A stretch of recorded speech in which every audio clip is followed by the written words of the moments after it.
I had been doing therapy dog works actually beginning back at UCSB over a decade ago. So that kind of piqued my interest of how dogs smell and how they are so much better and why they're so much better than humans. How can a dog do better than a room full of scientific equipment?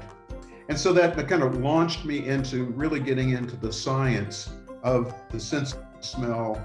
I started doing a really intense literature search to find who was doing what and is it really working. And so we found 4 different studies which were in the medical journals, really good research in France, Germany, Colombia, and the United Kingdom. The dogs were basically doing work which was equivalent to the RT-PCR and antigen tests, which means about 95% accuracy.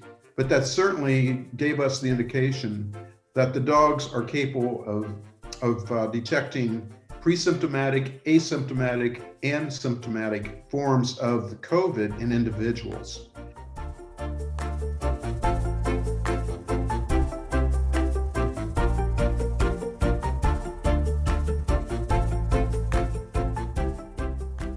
I had gotten started working with dogs with biological scent detection, back in 2015.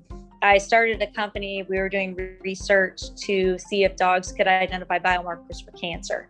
I had previously sold a few dogs to the Department of Agriculture, and those dogs were trained to detect swine flu. And so I was like, I know that they can be trained on some viruses. So then I started setting up the study protocols to do a little pilot study to see if the dogs were able to detect COVID. And the first, pilot study was a huge success. And so we were really excited and then started moving forward.